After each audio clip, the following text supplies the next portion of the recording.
Hello, you absolute legends. Well, they are back at it again. The biggest con men in history, Frankie and PJ Masson behind the Red Cow Arcade YouTube channel, are now guilty of a misdemeanor and is punishable by imprisonment in the YouTube jail. They should be forcefully removed from the internet. EJ, have you ever been in YouTube jail before? Just now.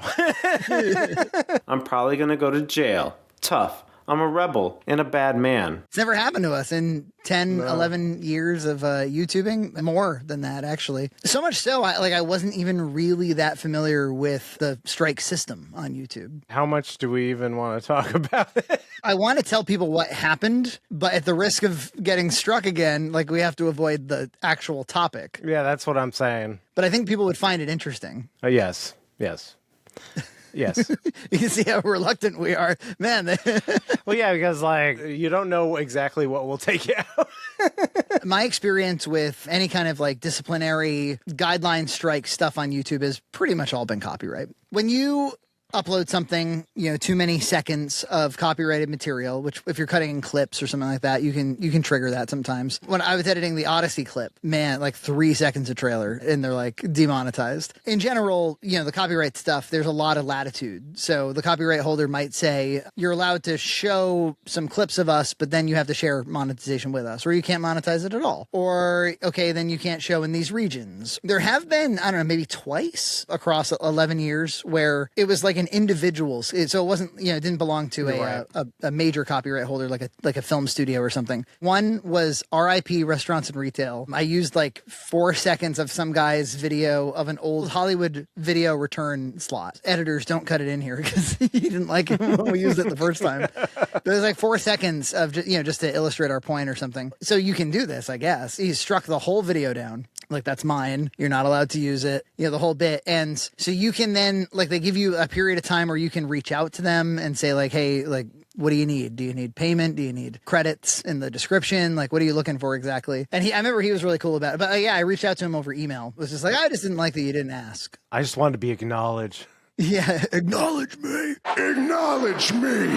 With a major copyright holder, so when we did the American Movie video, I'm using a lot of clips from American Movie, to make my point. It was effectively, a documentary podcast in a way. And so you can't really make that video without showing all the clips. And so I felt very strongly that it was fair use. Remember when we covered last year when Ethan Klein sued a bunch of people because they were saying, go watch my stream of reacting to his video so you don't have to give him the views. So it was a very over-the-top example of being a substitute for, because one of the major things that violates fair use or makes it so that something is not fair use is if it's obviously a substitute for the real thing. One of his defendants apologized and one of them settled, I think, or didn't show up. But one of them, Denham's, I believe where it stands right now is they said, no, this is fair use. Her reacting for 4 hours or whatever with periodic interruptions, despite the fact that she said, thanks for watching this one and not him for the views, that does constitute fair use. So I'm saying I edit together my whole American Movie video with all these clips, and immediately it's whatever, Columbia, TriStar, whoever owns it. We're taking it down because of the following sections, and they show it just looked like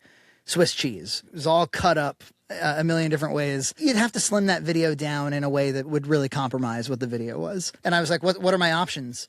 You can appeal to the copyright holder. See, that's what YouTube tries to do, is get you talking to the copyright holder, not to YouTube themselves. They just want to be the traffic cop. So you can appeal to them, and then that gives them 30 days to say yay or nay. So it's like a friendly ask. But then for this one, and I don't think this is available for everything, but for this particular one, it was or you can do a 7-day. Well, of course I'm going to take 7 days over 30 days. What's the risk? The risk is you basically go out on a big limb, a legal limb, and you go, this is fair use. I'm very confident. After this Denham's thing, I'm like, of course this is fucking, how could you possibly argue against this? If you enjoyed not giving any views to that terrible video, subscribe, throw a prime. I feel very confident this is fair use and not a substitute for the real thing. In fact, we were very positive about the movie, and a lot of people went off and saw American Movie after that. Yeah, I'm sure we got some sales. We were some good salesmen. Yes, yeah, the very tiny graph for American Movie. Hey, every sale counts. Yeah, I'm sure. Yeah, for Chris Smith, he needs it. So anyway, you can basically do a legal appeal, and you can say, I'm claiming fair use. And YouTube is going to put it back up in 7 days. unless you provide evidence that you're going to sue me. That's the deal. So you're calling their bluff. You're like, you're not going to sue me because this is fair use. And then you wait out the 7 days. And if they don't show up with like a cease and desist or something, a formal cease and desist to you, then it goes back up, which is really cool. I feel like that's relatively new. Like I've heard other creators say like, oh, this is maybe in the past year, this is a kind of a new system. It was just demonetized, by the way, actually. So they weren't even that harsh about it. They didn't like take the whole video down or something. The guy who did the Hollywood video one, when they take your video down like that, you get a strike on the channel. So now you've got 1 of 3 copyright strikes. I don't think that came with like upload limits or anything. I think it just was kind of like a little scarlet letter that follows you for 3 or 4 months or something to make you scared to violate copyright again. A major studio or something has never done that before. In my experience, I don't think they like the PR. Yeah, usually it's just demonetizing. Like Warner Brothers is really litigious. Like you can't even use trailer footage or anything. They'll take your monetization. That's about it. Or famously WWE. We talk to OSW Review all the time, and Jay's always like, it's like a constant battle he's in. It's his own odyssey against the copyright. so much so, like he's very sympathetic. So like when I run into copyright trouble, he's like, "Oi, could somebody get these beggars out of here?" Somebody get these beggars out of here. Somebody get these beggars out of here. I don't think I've ever gotten a community guideline strike, so that's different than a copyright strike. So a community guidelines is like you violated a policy of this website. We violated TOS or our harm policy or something like that, or our harassment or cyber, that sort of stuff. It's never happened before until now. So I'm sure there are some viewers out there who, like this past Tuesday morning, they saw a Red Cow video go up. It was called "We Made Our Own Podcast Software." I think that's all I'm going to say about it. That's a good stopping point. We talked about the development of software. This was a video that had been uploaded unlisted. Normally we kind of bank them, we unlist them, and then you sort of schedule them for release. It had been unlisted for like a month because American Movie and then Linkara and then a bunch of other, Odyssey stuff that was more topical kept coming up. So I was like, okay, today's the day. I'm putting that up. And after a month of no issues, and they do a big scan when you first upload and everything, the moment it went public, I don't know, like 3 minutes later, boom. That's totally illegal, and Frankie is totally breaking the law by doing that. Like with the copyright, at least like in the creator studio, you can still see your video. You can see the thumbnail. You can still interact with it, but it'll be like, this is no longer available, to the public or something, or it's been privatized by us. This is like the thumbnail's gone, dude. The tags are gone. The description's gone. It's like they just like shot it in the head. Okay, fill out this form. I can't fill out the form because the hand that I write with is currently holding my brains in because I was shot in the head. Yeah, it feels like the kind of thing that early YouTube, when they were really freaked out by copyright, because there was a period of time there where major studios could all get together and just blow Google out of the water and say, like, you're not allowed to, they just sue the platform into oblivion, basically, unless it complies. And so probably they were incentivized to quickly make as much money for major companies as possible and certainly to protect their IP. With all of its faults, right? Of course, it's a deeply imperfect system. It's all run by robots, and so it's billions and billions of hours of crap. You ever you get somebody's comment or something, or maybe it's a crappy comment or whatever. You just want to know a little bit more about that commenter, and you click on their profile, and is it just me? Like every single one of their YouTube channels is the same. It's got like 400 subscribers, and it's like gameplay footage, and you can't make heads or tails out of what this channel even would be. And it's like mostly abandoned. I feel like so many hours of YouTube. Yeah. A lot of creators and a lot of them are not very nice on your videos, but but I'm like, well, what are you making? And I was like, it's gameplay footage. Yeah. And in 2016, I posted a lot of gameplay footage. But boy, do I still comment. I basically never comment on videos, in the wild. It would only be like friends of ours, waiting for Nintendo or something. Okay, so down comes the video. I sound like a bit of a broken record here, but this video broke guidelines. Because we made the video like a month ago. I'm like, what's the problem with this video? And I identify what I assume to be the issue. It's apparently in violation of their harm policy. Like, you've done harm. Yeah. To you. To you. For you. This is what happens when you get a copyright strike too. They make you take a little quiz. You got to take a little humiliating training. And if you do that, I don't know, the severity of the strike goes down or something. But this one, I had never taken a community guidelines one. And you basically have to. They're like, are you sure you're not going to take it? Because if you don't take it, then this is going to happen and this is going to happen. Yeah. They're like, it's only a 7-question quiz. So I take it, and it's like, June does videos about guns. I was like, I didn't do a video about guns? What the fuck is this? I did a video about software development, and they're like, June on her video talks about how to suppress a rifle, or that you can suppress a rifle with a household item, but she does not show how. Is this acceptable? And I was like, no. And they're like, it absolutely is acceptable. And I was like, well, then what the fuck did I do? Because I didn't like sit anybody through and be like, here's how to make the software. There's no instructional. So you had an option to appeal. It really takes some time to write up a compelling argument, you know, like 800 characters. And about 3 minutes, no, not even 3 minutes later, like It's all, hard automated. reject. It's been rejected. Fuck you. Oh, fuck. I can't believe you've done this. I've never seen YouTube be so swift and so decisive. About I've seen like a lot of problem shit on this platform, and like, but this. No humans involved at all. That's for sure. Yeah, go to Claude and build some software that Claude let you build. So then I was like, all right, well, you know, people probably are wondering what happened to the video. So I feel like I kind of owe everybody a video. I go to the 27-minute edit, you know, scrounge up the hard drives again, and I cut out 3 minutes of what I assumed had to have been the offending issue. In all honesty, I didn't take like all of the tumor out. I left like little bits of the tumor still in. But I'm pretty sure, like, I felt very confident, like, okay, that's the issue though, right? I upload it, passes all checks, everything seems to be okay. I click publish, and 3 minutes later, You hear me?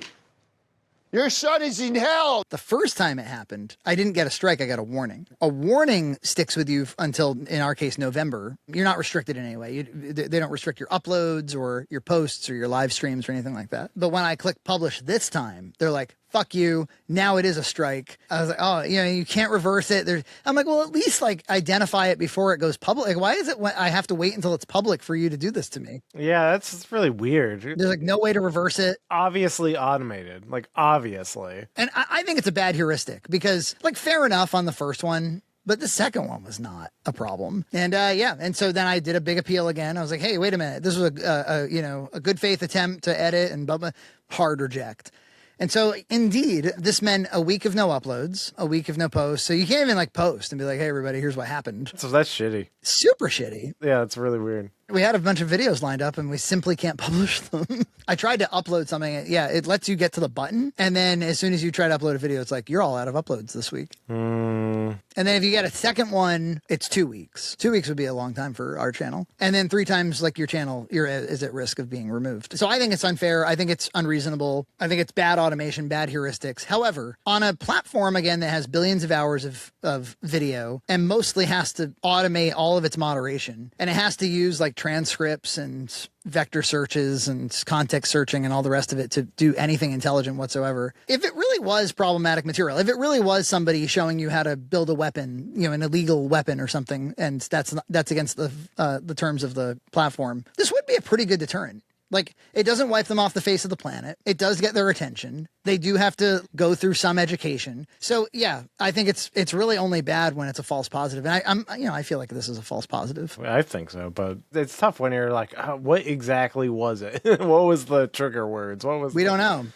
And they're putting me in the same bucket as like community guidelines, which covers all stuff. It shows me they take their TOS, you know, especially their own platform rules and stuff, like way more seriously than they take copyright. People complain about the copyright system on YouTube a lot. I think some of that's a holdover from back when it was a lot less well done, you know, like 10 years ago. But you got to admit, like, it's pretty impressive what they've built to try to contend with this copyright, you know, until the law ever relaxes on the which, like, remember the Lady Decade thing? Like, she used like a dude's photo and he charged her $400 and she didn't have that money. And they've demanded that we pay them just shy of £500, which I don't have that money.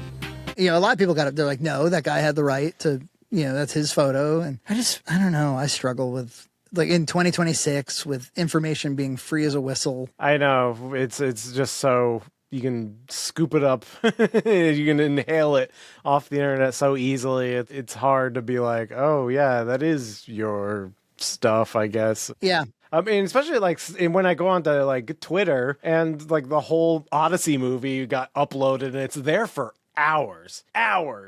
Yeah. Like YouTube that would never have been a problem on YouTube. And it's like, how is this possible? Or even the day, like I came home from Spider-Man Brand New Day and the whole movie was uploaded. And then when I woke up in the morning, it was still uploaded. I was like, how is this possible?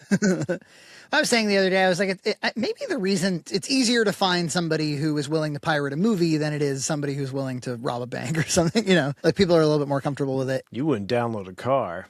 You would, yeah. They were like, you wouldn't steal a car. Like, who says? Or you wouldn't download a car. You know, like, well, if I could download a car, I would totally download a car. Because, you kidding me? Download a car? Okay, I'm in. Victimless crime. Downloading films is stealing.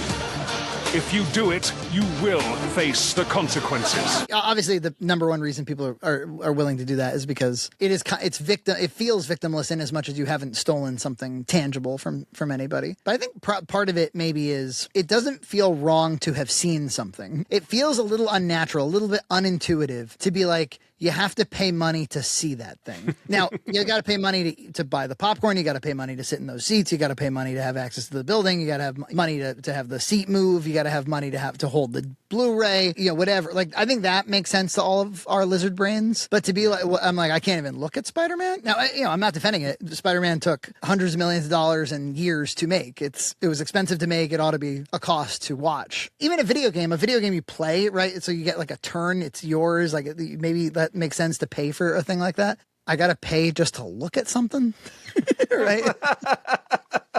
On my computer that is hooked up to a million free images and movies and videos, it's like everything else is free.